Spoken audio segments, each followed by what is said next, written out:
When was the tax treaty signed? Oh, February. November 2016. There you go. Thank you. You're welcome. Okay. And was there a, if I may, was there a, what was, I'm going to say it in the vernacular, what was the rush to sign this tax treaty so quickly? I remember being here in a room full of people. The entire town was against, this was, you know, Venergy was against motherhood and apple pie. And we have a tax treaty signed. So I'm just curious what happened. Well, I'll explain to you, and I'll give you the 30,000-foot view. Thank you.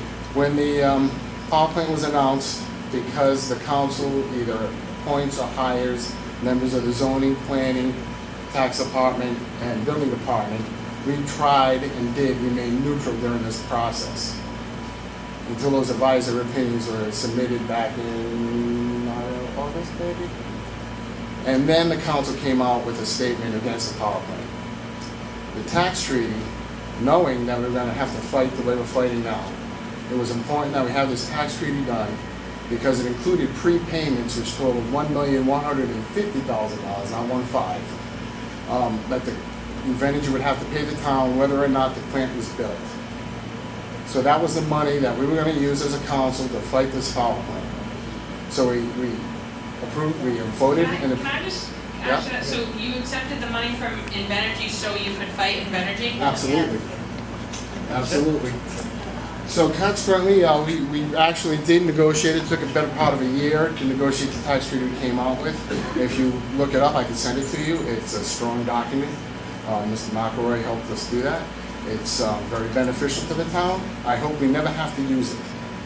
It included those prepayments, and we knew that when we got to this point where we'd fight Invenergy, there was no way we were going to get Invenergy to the table and give us the tax treaty that we ended up with.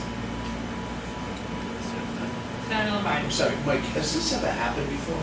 In your history, have you ever? No, I know tax treaties have happened before, but tax treaties specifically in anticipation of fighting the very entity that's providing you the money? I'm not aware that that has specifically happened before, but in this particular case, we were given the opportunity to use these funds to do exactly that. We made no bones about it. We had public hearings on this, a number of public hearings. I explained that I was in support of doing this so that we could do exactly that. And when we received the money, the town council made it very clear to the town manager that that money was to be earmarked only to fight the plant, and that's what it's been used for. I gotta tell you, I'm sorry, Senator Lombardi. Senator Nash, question. Are you done, Senator Lombardi? I don't need to. Well, I was just gonna say, I'd be pretty damn confident if I'm gonna give you $1 million of my money so that you can fight me over something. It's fine. It's really. They are very confident. They are, frankly, they're a bull. They're a multi-billion-dollar international organization that thought they could roll over the little town of Borough. Turns out that so far they've been wrong.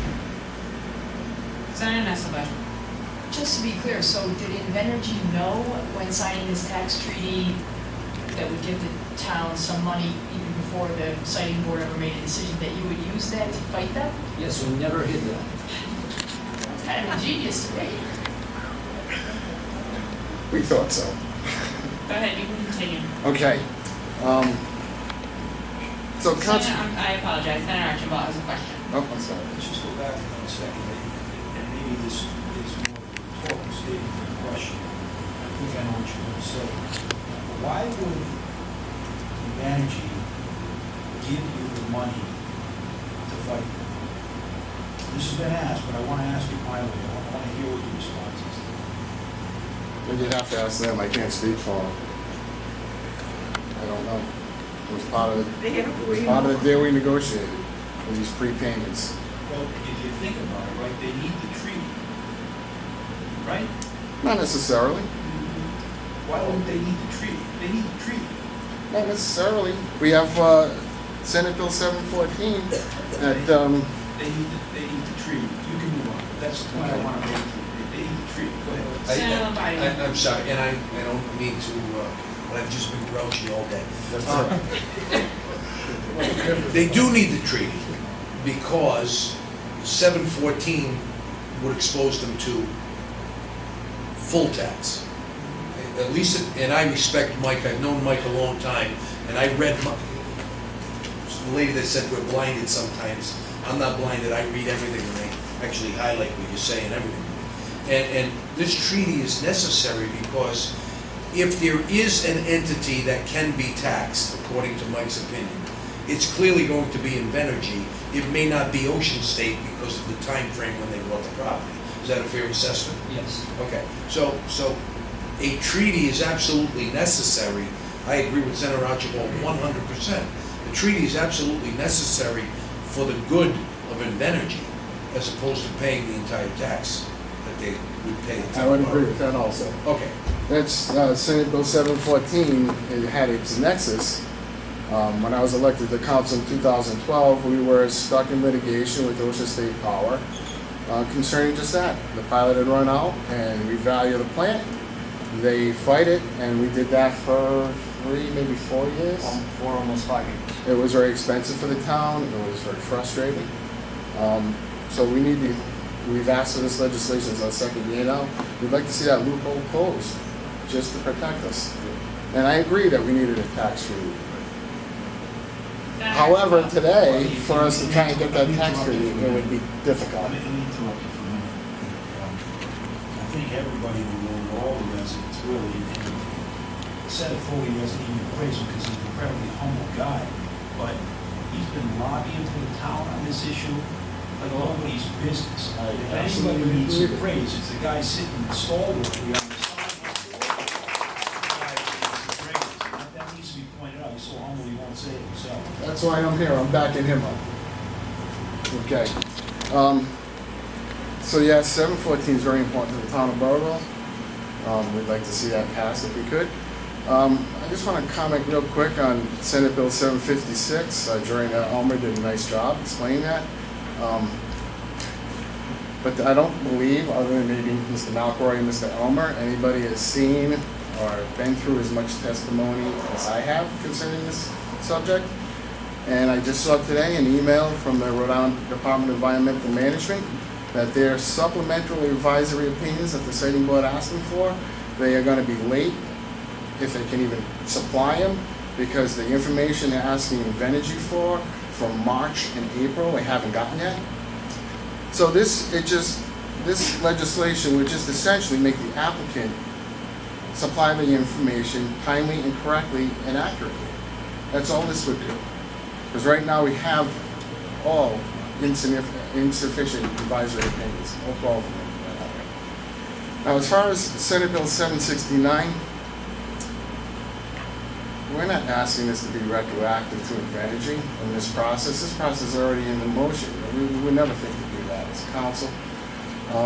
However, as a council, going through this process for the last almost two years now, it has been painful for the town and the council, and it has been very, very expensive. There are two key things in this legislation, at least in the council's mind, is those two local people added to the siting board. Now, the siting board is still contained 5 members, so the only 2 voices of 5. It doesn't give a majority, it just gives the town that's being affected a seat at the table and a voice. And it would make these people here feel a lot better if they knew Mr. Roselli was sitting at that table with the siting board. Not that they would change, it would help with the optics. The second biggest thing I see with this is the expense. The town of Burwell has spent well over $500,000 already. We're not getting reimbursed for all of it. We have a tax treaty, so that helps. But if we didn't, what if it was another town? What if it was a town that didn't have the resources that the town of Burwell has? We feel that the applicant should be responsible to pay the expenses of the town that they want to move into. That's the least they could do. So those are the 2 big issues, at least with the council. And the last thing I want to mention is that if the Senate or the House decided on their own, for whatever reason, that they wanted to rewrite that Siting Act like we did for 769, you'd probably hire this gentleman here. This is the guy who would do it. He's one of the top 10 energy lawyers in the country. You went through this thing with a fine-tooth comb. It really can't get any better than it is.